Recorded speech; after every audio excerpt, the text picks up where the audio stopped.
oficialato desta igreja, Fábio Neves, e que, embora se recuperando ainda de uma cirurgia, nos dá a graça aqui da sua presença. É um valoroso irmão que tem sido pelo Senhor preparado também para o trabalho. Queridos, nós prosseguimos hoje no nosso estudo sobre como tudo começou. Temos falado mais recentemente aí sobre a criação do homem e já estamos caminhando quase nos próximos meses aí para finalizarmos esse estudo. Já temos um novo estudo preparado para o ano que vem. Você igualmente será também abençoado com estudos muito relevantes sobre um tema que eu ainda não vou revelar. Em breve vocês vão saber. Mantenha a sua Bíblia aberta no texto da Palavra de Deus. Se encontra no livro do Gênesis, capítulo de número 2. Nós vamos acompanhar alguns versos importantes. Gênesis capítulo 2, nos versos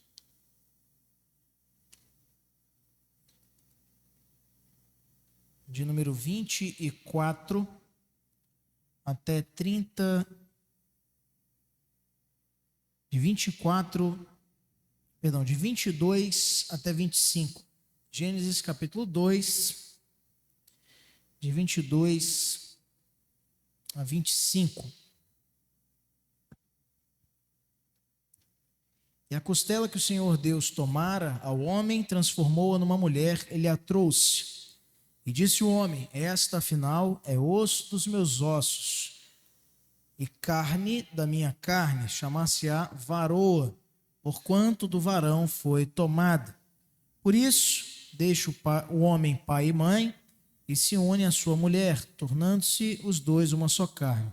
Ora, um e outro, o homem e sua mulher, estavam nus e não se envergonhavam. Até aí. Você que está nos acompanhando no YouTube, em algum outro momento oportuno, fica convidado a participar conosco aqui presencialmente, tomar um cafezinho, poder fazer ao vivo a sua pergunta, receber a sua resposta e aprender um pouco mais da palavra de Deus. Queridos, nós falamos sobre a criação do homem nas últimas semanas e mais especificamente na última semana, nós falamos sobre alguns detalhes importantes sobre a criação do homem. Falamos da capacidade moral privilegiada, da capacidade espiritual privilegiada e intelectual, melhor dizendo, privilegiada que Adão possuía. E eu me lembro que na última semana falamos um pouco sobre esta capacidade, inteligência que Deus deu a ele para que desse nome a todos os animais. E ali ele, num período de apenas um dia de vida, já tinha esse conhecimento por ter, ainda sem as consequências degenerativas do pecado, uma capacidade elevada, uma outra formação, uma outra estrutura intelectual e ao mesmo tempo moral, pois ele fazia o que era perfeito, imitava no conceito mais próximo possível os parâmetros do caráter de Deus. Era ele bom, estava diante da sua mulher, mas não se envergonhavam ambos da nudez, porque tinham um espírito perfeito. Até que, por consequência dos efeitos da desobediência, do pecado, tiveram que enfrentar então a degeneração, a perda dessas capacidades que eles possuíam. E hoje nós queremos falar um pouco mais, queridos, sobre a questão das variações genéticas. Depois de termos falado sobre variações genéticas de espécies de animais, para confrontar o entendimento equivocado que há muitas das vezes com respeito ao evolucionismo, nós também olhamos para os seres humanos e podemos em algum momento nos perguntar, mas se todos viemos, como nós já vimos também há 2 estudos atrás, por evidências genéticas de que todos viemos de um só homem e de uma só mulher, a gente está falando de quê? Não é? Do Adão cromossomial e da Eva mitocondrial. que é a transferência do DNA mitocondrial que passa da mulher para os seus descendentes e a transferência cromossomial que é transmitida do homem para os seus descendentes, nos fazendo, com um passado genético, retroceder a um único ancestral comum do sexo masculino e a uma única ancestral comum do sexo feminino, nos remontando exatamente para o que a Bíblia nos apresenta. Mas, se todos viemos de uma única e mesma mulher, como também de um único e mesmo homem, como acabamos de ler aqui em Gênesis 2, de 22 a 25, como então explicar a grande variedade de cores de olhos, de cabelos, de pele, de alturas, de compleições físicas? Como explicar isso então se teríamos, teoricamente, uma herança genética única, vinda de um único homem e de uma única mulher, isto é, Adão e Eva? Nós encontramos uma grande variedade de características nos seres humanos. Alguns grupos diferenciam-se dos demais pela cor da sua pele, outros por algum formato específico da sua estrutura óssea, outros por alguma característica facial. Para muitas pessoas, essas variações encontradas nos seres humanos não poderiam ser compatíveis com o relato bíblico, pois, segundo elas alegam, se todos viemos de um único casal, como poderiam existir estas diferenças? Mas não existe nenhuma dificuldade científica para explicarmos essa possibilidade. Vamos retornar ao conceito de tipo básico. Você se lembra, que eu já disse isso aqui a você, olhando lá para a essência do Bará e do Assá, isto é, o que Deus criou do nada e o que Deus criou a partir de algo já criado antes por Ele próprio. Então, você se lembra que o Senhor não precisava criar todas as raças de cães, por exemplo. Bastava que Ele criasse um casal que possuísse material genético para produzir descendentes com as suas respectivas variações, como encontramos hoje em muitas raças. Você tem o lobo, você tem o cachorro, você tem a hiena, você tem diversos tipos de caninos descendendo de variações, veja, não evoluções, variações genéticas que são compartilhadas com o ancestral comum, como no caso dos caninos. Esse conceito é conhecido amplamente pela ciência moderna, é chamado de reserva genética. Existem vários exemplos na natureza de reservas genéticas. E um dos mais conhecidos, veja só, é o da borboleta.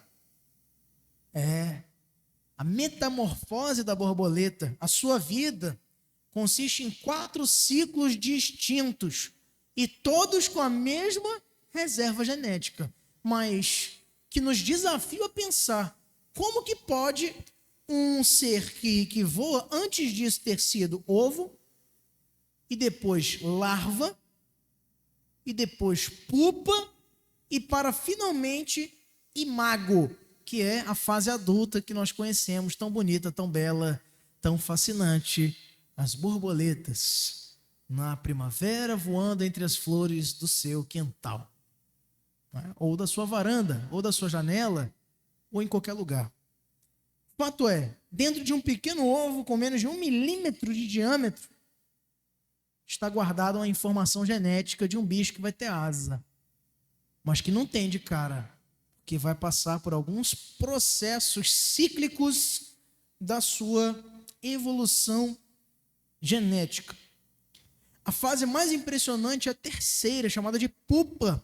Nela, um organismo vivo na forma de uma lagarta praticamente se desfaz dentro de um casulo para emergir um organismo com características totalmente diferentes, isto é, como borboleta. Como taturana, que é ali quando ela está presa dentro do casulo, esse organismo possui algumas características muito peculiares. 3 pares de patas na região torácica e 6 pares de patas na região abdominal. Mas quando emerge do casulo, possui apenas 6 pares de patas. E aonde estão as outras 4? Viram asas. Como a longevidade das borboletas não é muito grande, no máximo 1 ano vive uma borboleta. A transformação de taturana ou de casulo para borboleta ocorre muito rápido, geralmente em 2 semanas. Então, tudo isso só seria possível acontecer se houvesse naquele ser vivo informação genética suficiente para que cada fase de desenvolvimento e transformação pudesse ocorrer de forma natural. Outros organismos apresentam expressões distintas de reserva genética, como aqueles que possuem variação da cor da sua pelagem, da sua plumagem, formato de bicos, tamanho de patas, tamanho do corpo, até mesmo coloração da pele. Vamos, por exemplo, lembrar aqui do filme do Rio, lembra daquele desenho do Rio? Não é? Do samba do Rio, né? das araras. E você tem, descendendo da mesma ancestralidade genética, araras azuis, mas também araras coloridas. As araras azuis mais raras, as araras vermelhas com verde e amarelo, aquela coisa, né? Tão linda de se ver e de se admirar, que temos muito aqui abundantes na região amazônica, por exemplo. Então, vamos falar, por exemplo, dessa última variação típica ou fenotípica que eu citei, que é a cor da pele nos seres humanos. Primeiramente, nós precisamos ver que as possíveis variações da cor da pele humana, elas existem muito mais do que você possa imaginar. Algumas escalas de classificação foram propostas no passado, como pelo Dr. Thomas Fitzpatrick. Em 1975, ele se baseou principalmente no estudo da tolerância à luz solar. E aqui coloca ele 6 tipos específicos de cores de pele. Observe as características das cores dos cabelos e dos olhos associados às várias cores de pele observadas na espécie humana. Primeiro, cor clara, chamada celta, está geralmente associada com cor de cabelos ruivos, castanhos ou loiros, e com cor de olhos geralmente azuis, verdes ou acinzentadas. Existe também o tipo de cor clara ou europeia, com tipos de cor de cabelos claros ou escuros, podendo ter a variação de olhos azuis, verdes, castanhos, acinzentados e âmbar. Também existe a cor de pele clara média ou caucasiana, que vai trazer quase que associado cores de cabelos castanhos, azuis, verdes, castanhos e âmbar. E aí você tem tipos de pele mais escuras ou mediterrânicas, com tipos de cabelo variando também do castanho escuro para o preto e dos olhos para o azul, verde, castanho ou preto. Finalmente, nós vamos ter a cor parda e a cor negra, ambas também com suas próprias vinculações de cores também de cabelos e olhos. Mas quando você olha para a cor da pele, estudando variações que ocorrem nos seres humanos, podemos saber que essas variações estão associadas à recombinação do material genético. Por exemplo, quando um casal gera um descendente, um filho ou uma filha, ele nasce com parte do material genético do pai e parte do material genético da mãe. Temos 46 pares de cromossomos divididos, 23 do pai e 23 da mãe. E é por isso que em cada criança você pode observar algumas características dos pais e outras características das mães, como o formato de olho, que às vezes parte do pai, e o cabelo da mãe, e assim sucessivamente. Características da face, formato dos pés, etc. Estudando possibilidade de recombinação genética, nós poderíamos dizer qual seria a porcentagem de um filho ou uma filha nascer com olho verde ou castanho, cabelo ruivo, loiro ou preto, encaracolado ou liso, e assim por diante. E para facilitar esse estudo de recombinação, se usam letras. Você vai lembrar nas aulas de biologia, para mostrar possíveis combinações. Algumas são o A maiúsculo com A minúsculo, ou X maiúsculo com X minúsculo, ou M maiúsculo e M minúsculo, que vão compor as características genéticas de um ser humano. Não diferente disso, a cor da pele também é um fator resultante de combinação de material genético do pai e do material genético da mãe, representada por duas letras M's. Então, para conhecermos as possíveis variações, precisaríamos conhecer primeiro a combinação do material genético. Então, se você pega o M do pai e o M da mãe dominante, você tem dois M's maiúsculos. Se você tem um M maiúsculo do pai, o M minúsculo da mãe, o do pai predomina. Então, o pai vai transmitir a cor da pele dele para a criança, ou dos olhos, ou do cabelo, e assim sucessivamente. Se o M do pai é minúsculo e o M da mãe é maiúsculo, vai ser o contrário. A mãe que vai transmitir para a criança suas impressões e características genéticas. E se os dois forem minúsculos dentro da combinação genética?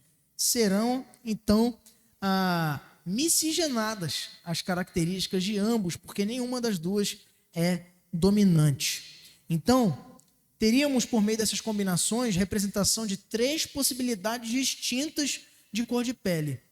Poderia ser a cor do pai, poderia ser a cor da mãe, e poderia ser uma mistura entre ambas. Então, por exemplo, essa informação ela existe para determinar a origem das possibilidades de cores encontradas nos seres humanos. E não há nenhum erro, nenhum equívoco em se afirmar que os herdeiros pudessem sim, mesmo tendo descendido de um único homem, de uma única mulher, terem variações na sua cor de pele, variações na cor dos olhos, variações no formato do nariz, variações no tamanho do pé, e assim sucessivamente, não havendo nenhum tipo de prejuízo a isto. Então, Adão e Eva, eles tinham características que foram passadas, mas sendo transformadas conforme o tempo ia passando. E por isso que nós temos, então, variações distintas. Precisamos agora fazer uma conexão importante, mas que não é muito aparente na Bíblia, mas é muito real sobre esta questão das variações de cor de pele, de cor de cabelo, de cor dos olhos e assim sucessivamente. A Bíblia nos diz que Adão, ele foi formado do pó da terra, literalmente do pó do solo, Adamá, que significava barro, avermelhado. Essas duas palavras, Adam, que é homem, e Adamá, barro, vem da mesma palavra hebraica, que nós já vimos, Adem, que significa barro. Não é difícil perceber que Adão teria a mesma cor do solo em que ele foi formado. Já parou para pensar nisso? Que cor seria essa? O solo é composto basicamente por algumas propriedades ou algumas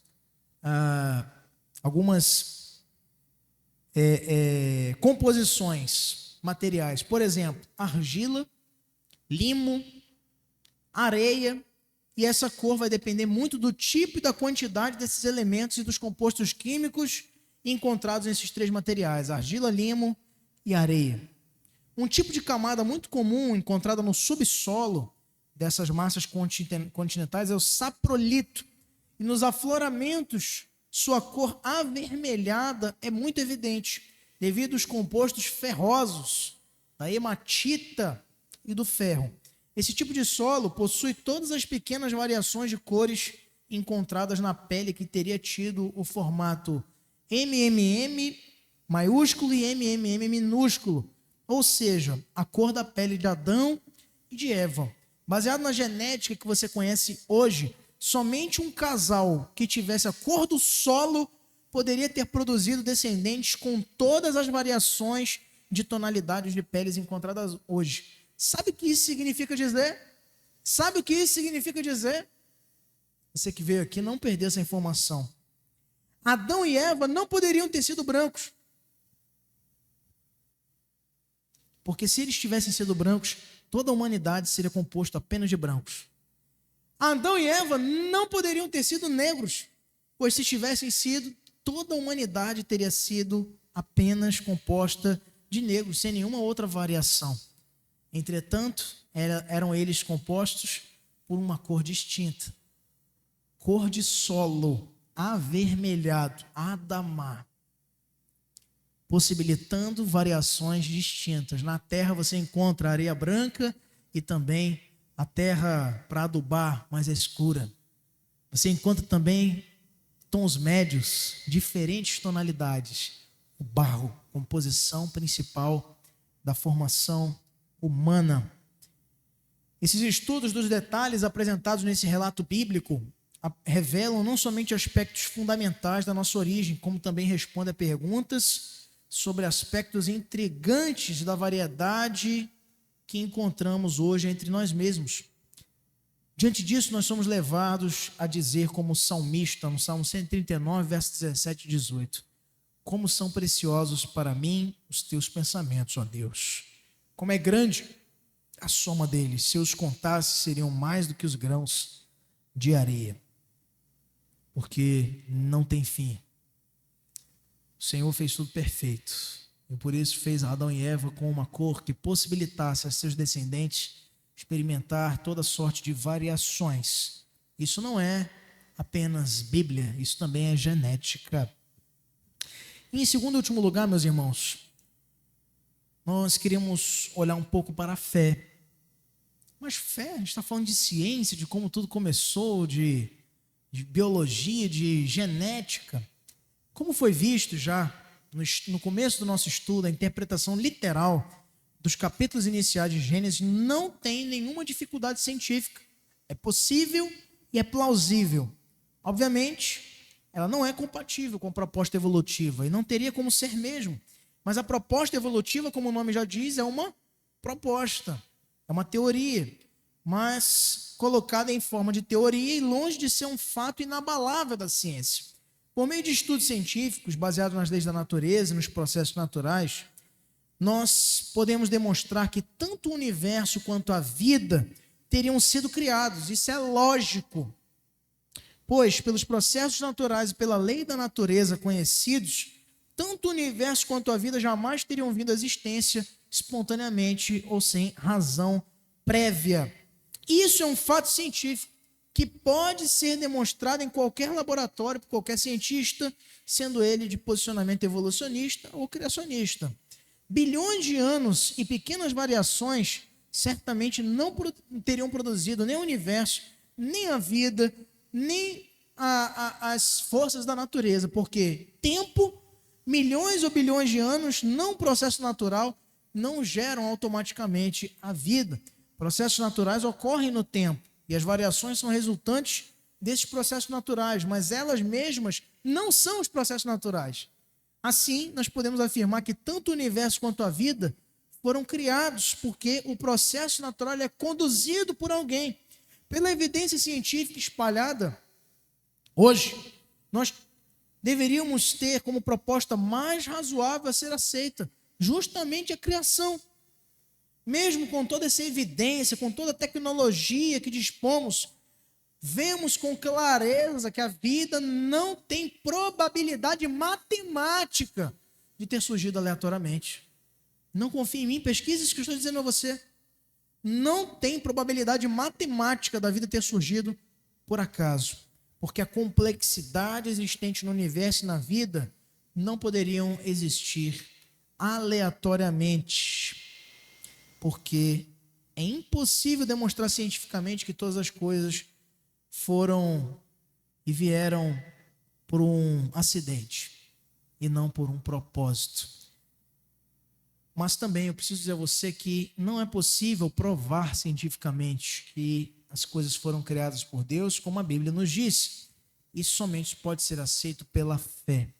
Contudo, como foi visto até aqui, essa fé não estaria baseada em fatos contrários às descobertas científicas que nós temos à nossa disposição. Pelo contrário, nós encontramos aqui mais uma amostra da grandeza do ser do Deus que se revela nas Sagradas Escrituras, do seu caráter perfeito e tão admirável. O que Deus requer de todo ser humano está perfeitamente dentro das condições que todos nós temos. Requer de nós fé. E temos para isso o Espírito. Todos nós acreditamos em alguma coisa, até na nossa idade, como já vimos, temos nossas próprias crenças e preferências. O próprio Adão, o primeiro ser humano criado por Deus, também precisou fazer uso da fé. E como? Note que Adão não esteve presente nem viu nenhum dos atos criadores de Deus. Ele foi criado, ele veio depois. Quando ele foi criado, todas as coisas já tinham sido criadas, ele foi o último. Adão não presenciou nem mesmo a criação da sua esposa, pois Deus fez cair sobre ele pesado sono. Já vimos aqui, foi um procedimento anestésico. Adão só viu Eva criada. Como eu e você, Adão teve que crer no que os seus olhos viam, mas não podiam explicar. Aquele Deus que estava ali com ele era quem tinha trazido à existência todas as coisas. Crer nisso é que o fez fundamentar sua caminhada ali no Éden. E crer nisso é o que faz nós, no tempo atual, fundamentarmos a nossa caminhada aqui na terra.